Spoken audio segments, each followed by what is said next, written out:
Hi hello my dear gorgeous friends. ಮತ್ತೊಮ್ಮೆ ಒಂದು cup coffee ಜೊತೆ ನಿಮ್ಮ ಸುಮ. ಸ್ನೇಹಿತರೆ, ನನ್ನ ಮಗಳ ಒಬ್ಬ ಟೀಚರ್ ಕೇಳಿದ ಈ ಮಾತು ನಾನು ಯೋಚಿಸುವ ಹಾಗೆ ಮಾಡ್ತು. ಈ ನಡುವೆ ನಮ್ಮ ಮಕ್ಕಳಲ್ಲಿ ಹಬ್ಬದ ಬಗ್ಗೆ ಉತ್ಸಾಹವಿಲ್ಲ, ಅದ್ರ ಬಗ್ಗೆ ಇಂಟ್ರೆಸ್ಟ್ ಇಲ್ಲ, ಯಾಕಿರ್ಬೋದು ಅರ್ಥವೇ ಆಗ್ತಿಲ್ಲ ಎಂಬುದಾಗಿ. ಹೌದಲ್ವಾ? ನಿಜಾನೇ. ನಮ್ಮ ಬಾಲ್ಯದ ಸಮಯ, ನಮ್ಮ ಕಾಲೇಜ್ ದಿನಗಳ ಸಮಯದಲ್ಲಿ ಆ ನಂತರದ ದಿನಗಳು ಅದ್ಭುತವಾಗಿ ಹಬ್ಬದ ಸಂಭ್ರಮವೇ ವಾರವೆಲ್ಲ. ಅಷ್ಟೇಕೆ, ಕೆಲವೊಂದು ಹಬ್ಬಗಳು ಜಾತಿ ಭೇದವಿಲ್ಲದೆ ತಿಂಗಳಿನಿಂದಲೇ ಸಂಭ್ರಮ, ಏನೋ ಉಲ್ಲಾಸ. ನಮ್ಮ ಸ್ನೇಹಿತರ ಮನೆಗೆ ನೆಂಟರು ಬಂದರೆ ನಮ್ಮ ಮನೆಗೆ ಬಂದಷ್ಟೇ ಖುಷಿ, ಸಂಭ್ರಮ. ಅದು ಹೊಸ ವರ್ಷವಾಗಲಿ, ಅಂದರೆ ಜನವರಿ 1 ಆಗಲಿ ಅಥವಾ ಯುಗಾದಿ ಆಗಲಿ. ಅಷ್ಟೇಕೆ, ಶಿವರಾತ್ರಿಯೂ ಏನೋ ಸಂಭ್ರಮ. ನಂತರ ಊರ ಕರಗದ ಸಂಭ್ರಮ.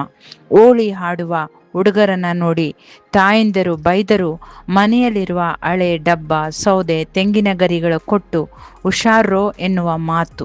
ಇಷ್ಟಲ್ಲದೆ ದೀಪಾವಳಿಯಂದು ಎಲ್ಲರ ಮನೆ ಮುಂದೆ ಸಾಲು ಸಾಲು ದೀಪಗಳನ್ನು ಇಡುವ ಅಮ್ಮಂದಿರ ನಡುವೆ ಪಟಾಕಿ ಸದ್ದು, ರೇಷ್ಮೆ ಸೀರೆ, ಲಂಗ ದಾವಣಿಗಳ ಸೌಂದರ್ಯದ ನಡುವೆ ಪಟಾಕಿಗಳ ವೈಭೋಗವೂ ಮೈಳೈಸಿ ಸ್ವರ್ಗವೇ ನಮ್ಮ ಊರು ಎಂಬುವಂತಹ ಸಂಭ್ರಮ.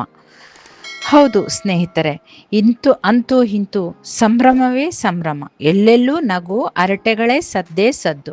ಅವುಗಳ ನಡುವೆ ಅಲ್ಲೊಂದು ಇಲ್ಲೊಂದು ಗುಡಿಗಳಲ್ಲಿ MS ಸುಬ್ಬಲಕ್ಷ್ಮಿ, SPB, ಘಂಟಸಾಲ, ರಾಜ್ಕುಮಾರ್ ಅವರು ಹಾಡಿರುವಂತಹ ದೇವರ ಹಾಡುಗಳು ಬೇರೆ. ನಮ್ಮ ಕೈಯಲ್ಲಿ ಮೊಬೈಲ್ ಇಲ್ಲದಿದ್ದರೂ ನಮ್ಮ ಮನಸ್ಸಿನ ಅಂಗಳದಲ್ಲಿ ಇರುವ ಅಂದಿನ ಹಬ್ಬದ ಸಂಭ್ರಮದ ಚಿತ್ರಣ ಅಮೋಘ, ಅದ್ಭುತ. ಕೈ ತುಂಬ ಗಾಜಿನ ಬಳೆಗಳು, ನಮ್ಮ ಲಂಗ, ನಮ್ಮ ಬ್ಲೌಸ್, ನಮ್ಮ ದಾವಣಿ, ನಮ್ಮ ಫ್ರಾಕ್ ಯಾವುದಕ್ಕೆ ಮ್ಯಾಚ್ ಆಗುವ ಹಾಗೆ ಆ ಗಾಜಿನ ಬಳೆಗಳನ್ನು ಧರಿಸಿ ಅಮ್ಮಂದಿರು ಕೈ ತುಂಬ ಕೆಂಪು ಅಥವಾ ಹಸಿರು ಬಣ್ಣದ ಬಳೆಗಳ ಜೊತೆ ಮುದ್ದಾಗಿ 2 ಬಂಗಾರದ ಬಳೆ. ಎಷ್ಟು ಸುಂದರ, ಅದ್ಭುತವಾದಂತಹ ನೋಟ ಮತ್ತು ಸಂಭ್ರಮ ಆ ದಿನಗಳು. ಬಾಬ್ ಕಟ್ ಇರಲಿ, ಜಡೆ ಇರಲಿ, ಮಲ್ಲಿಗೆ ಹೂವಿನ ದಂಡೆ, ಕನಕಾಂಬ್ರದ ದಂಡೆ ಮುಡಿದು ಓಡಾಡುವ ಆ ದೃಶ್ಯ ಅಮೋಘ, ಅದ್ಭುತ ಸ್ನೇಹಿತರೆ.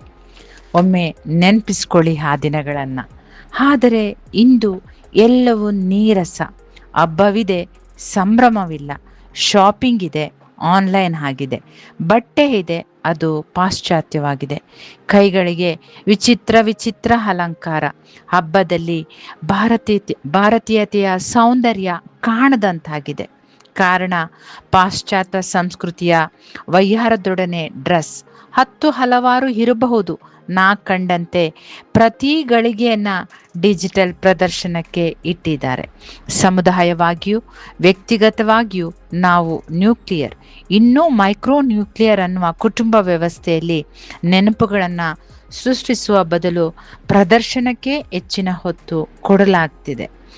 ಕೂಡು ಕುಟುಂಬ, ಸಮುದಾಯ ಕುಟುಂಬಗಳು ಮರೆಯಾಗಿ ಕಡಿಮೆ ಸಂಪರ್ಕ, ಸಂವಹನ, ಹಬ್ಬದ ಸಂಭ್ರಮ ಹಂಚಿಕೊಳ್ಳಲು ಕಡಿಮೆ ಜನರ ಕಾರಣ ಆ ಸಂಭ್ರಮಾಚರಣೆ ಶಾಂತ ಮತ್ತು ಕಡಿಮೆ ಉತ್ಸಾಹದಲ್ಲಿ ಮುಗಿಯುತ್ತಿದೆ ಅನಿಸುತ್ತೆ. ಇದಕ್ಕಿಂತಲೂ ಘೋರ ಒಂಟಿತನ, ಸೋಷಿಯಲ್ ಐಸೋಲೇಷನ್ನಲ್ಲಿ ಮತ್ತು ಕುಟುಂಬದಿಂದ ದೂರ ಅಥವಾ ಕುಟುಂಬದ ಜವಾಬ್ದಾರಿಯ ನಿರ್ವಹಣೆಯಲ್ಲಿ ಸೋಲುವಿಕೆ, ಪರ್ಸನಲ್ ಪ್ರಾಬ್ಲಮ್. ಮತ್ತು ಯೋಚಿಸುವ ವಿಷಯ ಸ್ನೇಹಿತರೆ, ಫೈನಾನ್ಷಿಯಲ್ ಸ್ಟ್ರೆಸ್, ವರ್ಕ್ ಸ್ಟ್ರೆಸ್ 24/7 ಇದು ಪ್ರತಿಯೊಬ್ಬರನ್ನ ಒತ್ತಡಕ್ಕೆ ದೂಡುತ್ತಿದೆ. ಇಷ್ಟಲ್ಲದೆ ಸೋಷಿಯಲ್ ಮೀಡಿಯಾ ಕಂಪ್ಯಾರಿಸನ್ ಮಕ್ಕಳನ್ನು ಟ್ರಿಗರ್ ಮಾಡಿ ಕುಗ್ಗುವಂತೆ ಮಾಡುತ್ತಿದೆ ಅನಿಸುತ್ತೆ ಸ್ನೇಹಿತರೆ. ತುಂಬ ಅನ್ರಿಯಲಿಸ್ಟಿಕ್ ಎಕ್ಸ್ಪೆಕ್ಟೇಷನ್ಸ್ ಆ್ಯಂಡ್ ಪ್ರೆಷರ್ಸ್ಗೆ ಮಕ್ಕಳು ಹೋಗ್ತಿದ್ದಾರೆ. ಯಾರೋ ಫ್ರೆಂಡ್ಸ್ ಹಬ್ಬಕ್ಕೆ ಬಂದರೆ ರಿಟರ್ನ್ ಗಿಫ್ಟ್ ಅನ್ನುವ ಹೆಸರಲ್ಲಿ ನಡೆಯುತ್ತಿರುವ ವಿಚಿತ್ರ ಸಾಮಾಜಿಕ ಒತ್ತಡವೂ ಇವುಗಳಲ್ಲಿ ಸೇರಿದೆ.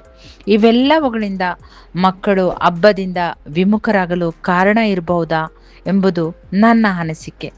ಎಲ್ಲವೂ ಸೋಷಿಯಲ್ ಮೀಡಿಯಾ ಪ್ಲ್ಯಾಟ್ಫಾರ್ಮ್ನಲ್ಲಿ ಜಗಜ್ಜಾಹೀರು ಆಗುವುದರಿಂದ ಅವರಿಗೆ ಅರಿವಿಲ್ಲದೆಯೇ ಇನ್ಫಿಯಾರಿಟಿ ಕಾಂಪ್ಲೆಕ್ಸ್ ಅಥವಾ ಒತ್ತಡಕ್ಕೆ ಒಳಗಾಗಿ ಕೆಲಸ ನಿರ್ವಹಣೆ ಕಾರಣ ಕೊಟ್ಟು ಅವರು ಕೆಲಸದ ಕಡೆ ಗಮನ ಕೊಡುವಂಥ ಕುಟುಂಬಗಳು ಇದೆ ಪ್ರಿಯರೇ. ಹಾಗಾಗಿ ಹಬ್ಬದ ತಿಳಿ ಸಂಭ್ರಮ ಒತ್ತಡಕ್ಕೆ ಒಳಗಾಗಿದೆ, ಅದರಿಂದ ವಿಮುಖರಾಗ್ತಿದ್ದಾರೆ. ಇದಕ್ಕಿಂತಲೂ ಬೇರೆ ಕಾರಣಗಳಿದ್ದರೆ ತಾವು ನೋಡಿದಂತೆ ದಯವಿಟ್ಟು ಕಾಮೆಂಟ್ನಲ್ಲಿ ತಿಳಿಸಿ.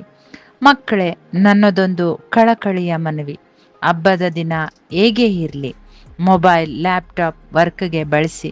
24/7ನಲ್ಲಿ ನೀವು ಕೆಲಸದ ಒತ್ತಡದಲ್ಲಿ ಇದ್ದರೂ ಒಮ್ಮೆ ಅಮ್ಮನ ಕೈಯಲ್ಲಿ ನಿಮ್ಮ ಇಚ್ಛೆಗೆ ಒಪ್ಪುವಷ್ಟು ಹಣ ಕೊಟ್ಟು ಹಬ್ಬ ಮಾಡಿ ಅಮ್ಮ ಅನ್ನಿ. ಆಗ ನೋಡಿ, ಅದ್ಭುತವಾದ ಹಬ್ಬ, ನಿಮ್ಮ ಬಾಲ್ಯ, ನಿಮ್ಮ ಕಾಲೇಜ್ ಡೇಸ್ ಎಲ್ಲವೂ ಮತ್ತೊಮ್ಮೆ ರೀಕ್ರಿಯೇಟ್ ಆಗಿರುತ್ತೆ. ಫ್ರೆಂಡ್ಸ್ನ ಕರೆಯೋದಾದರೆ ಅಮ್ಮನ ಇಚ್ಛೆಯಂತೆ ಜಸ್ಟ್ 1 ಅವರ್ ಎಲ್ಲರ ಮೊಬೈಲ್ ಬ್ಯಾಸ್ಕೆಟ್ನಲ್ಲಿರಲಿ. ಮಕ್ಕಳೇ, ನಿರಾಸಕ್ತಿ ಬೇಡ. ಹಬ್ಬ ಹೃದಯವನ್ನು ಆಹ್ಲಾದ ಮಾಡುವ ಸಮಯ ಎನ್ನುವುದನ್ನು ಮರಿಬೇಡಿ ಮಕ್ಕಳೇ. Thank you. Take care.